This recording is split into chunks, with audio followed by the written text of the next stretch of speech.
Hello guys అందరికీ వాళ్ళు మన అన్నవరం అయితే వెళ్తున్నాం. పొద్దున్న లేచేదాకా నాకు కూడా తెలియదు ఎక్కడికి వెళ్తున్నాం అని. అమ్మ లేపి కార్లో అయితే అర్జెంట్ గా అన్నవరం అయితే తీసుకెళ్తున్నారనమాట. ఇవాళ ఏకాదశి అంట కదా. నేను మా పవన్ స్వామి అయితే చక్కగా వెనకాల అయితే కూర్చున్నాం. అక్కడికి వెళ్ళేదాకా పవన్ స్వామి మీద ఆలోచిస్తున్నాడు. ఫైనల్లీ అన్నవరం అయితే వచ్చేసాం అనమాట. ఇవాళ ఏకాదశి కాబట్టి కొండపైన జనం ఎంతమంది ఉంటారో, దర్శనం లైన్లో ఎంతమంది ఉంటారని అయితే నేనైతే ఎక్స్పెక్ట్ చేస్తాను. కొండ మీద కొంతవరకు వచ్చాక అక్కడ మన వెహికల్స్ అయితే ఆపేశారు. ఇక్కడ ఫ్రీ బస్ అయితే వేసారనమాట. కొన్నట్టే ఏకాదశి అన్నవరం చాలా జనం అయితే వచ్చేసారనమాట. కింద వెహికల్స్ పెట్టుకోవడం కూడా ప్లేస్ అయితే లేదు. కిందంతా మొత్తం వెహికల్స్ పెట్టుకుంటే చోటంతా చాలా ట్రాఫిక్ జామ్ అయితే అయిపోయింది. ఇక్కడైతే కళ్యాణాలు అయితే చేస్తారండి. ఇక్కడ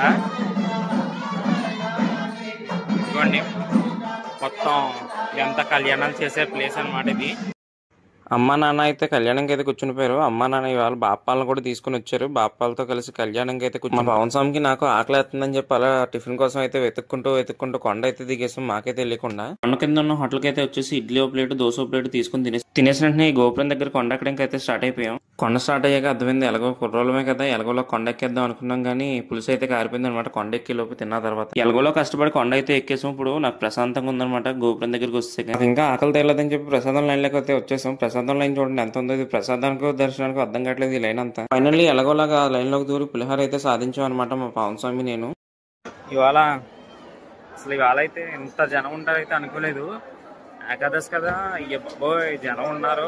ఇంకా దర్శనం లైన్ లో ఇంకా వీడియో తీయడానికి అవ్వలేదు. అసలు జాతర జరిగిపోయింది అంత దర్శనం లైన్ లో అయితే. ఇంకా చాలా ఇప్పుడే దర్శనం చేసుకుని మా పవన్ స్వామి నేనైతే బయట రామాలయం దగ్గరికి అయితే వచ్చేసాం. రామాలయం దర్శనం కూడా అయిపోగానే వెంటనే గోశాలకు అయితే వచ్చాం. ఈ గోశాలలో ఆవులు అయితే నా చిన్నప్పటి నుంచి ఉన్నాయన్నమాట. నా చిన్నప్పటి నుంచి నేను ఎదిగినగానే ఆవులు అయితే అంత ఉన్నాయి.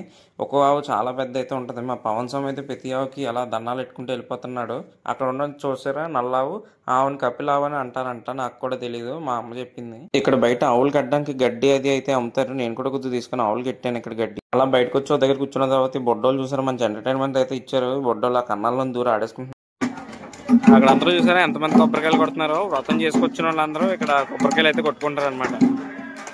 మొత్తం అందరూ ఒకేసారి కొబ్బరికాయలు కొడతారు. ఇక్కడ అయిపోయిన తర్వాత ఈ రావి చెట్టు దగ్గరికి వచ్చి అయితే అమ్మవారి దగ్గర అందరూ దీపాలు వెలిగిస్తున్నారు. ఇక్కడ 360 వ్యక్తులు ఇవన్నీ వెలిగిస్తున్నారు. ఇక్కడే అలా దర్శనం అయిపోయిన తర్వాత కొండ మీద అలా తిరుగుతూ కాసేపు అయితే ఫోటోషూట్ చేసుకుంటూ లొకేషన్లు అన్ని చూసుకుంటూ కొండ అయితే దిగేసాను అనమాట జాతర. అండ్ ఇదే ఇవాళ వీడియో అయితే. నెక్స్ట్ వీడియోలో మళ్ళీ కలుద్దాం. అప్పుడు దాకా మన ఛానల్ సబ్స్క్రైబ్ చేసుకొని పెట్టుకోండి. Okay tata, bye bye.